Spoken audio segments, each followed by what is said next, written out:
যতই ভাবে বলবো না কথা, ভিডিও দেখে ঘোরাই মাথা শুরু করলাম, তাই বাধ্য হলাম ধরতে তোমায় দেবো একটু ঘাই। বয়সটা তোমার লেখাপড়ার হাতে থাকবে বই, না জ্বালাতে বিয়ে করে ঘরে আনছো সই। টোকন এখনো শক্ত হয়নি, ভাঙাইতে চাও ঘানি, কাছে না যেতেই বেরোয় যাবে তরল সাদা পানি।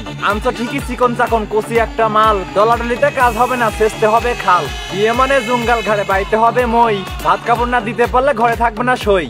কর্ম যদি নাও থাকে তাতে প্রবলেম নাই, এসব ছেলের জন্য এখন আছে একটা উপায়। ইনকামের সোর্স না থাকলেও বউ আনবে ঘরে, বাজারে তুলবে নিজের বউকে, শরীর দেখবে পরে। শাড়ি চুড়ি কিনতে কিনতে চোখে দেখবে ঝাপসা, কাজ করতে পারবে না সে বউ দিয়ে করবে ব্যবসা। বউ দিয়ে সে ব্যবসা করবে ভেবেই রাখছে কবে, যে কোনো এক সিস্টেম দিয়ে শুরু করতে হবে। নতুন বউকে ক্যামেরার সামনে জব্দ করিয়ে ধরে, সোশ্যাল মিডিয়ায় ভাইরাল হতে অশ্লীলতা করে। ভিডিও দেখে খারাপ বললেও তাতে তারা খুশি, বউ দিয়ে যে ভিডিও বানালে টাকা পাওয়া যায় বেশি। তাই তো তারা সস্তা নারী রাখিয়া তাদের পাশে, ক্যামেরার সামনে নষ্টামি করে মিটমিটাইয়া হাসে। বউয়ের শরীর প্রদর্শন করে ক্যামেরার সামনে ধরে, কাপল ব্লগ নামে তারা অশ্লীলতা করে। এমন ছেলেদের পরিবার নাই, রাস্তাঘাটে জন্ম, কেমন করে বুঝবে তারা নিজের বউয়ের মর্ম। ভিউ কামানোর আশায় তারা ভিডিও বানায় বাজে, টাকার জন্য নিজের বউকে বিলায় মানুষের মাঝে।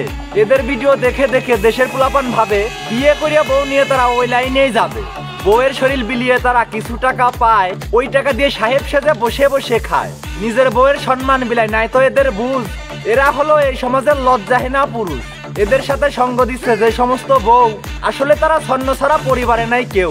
যে সমস্ত কাপল ব্লগার অশ্লীল ভিডিও বানায়, এসব তাদের স্ট্যাটাস আর বংশের সাথেই মানায়। বিনা টাকায় স্বাদের ব্যবসা, নামটি তাহার বউ ব্যবসা। নিকাল।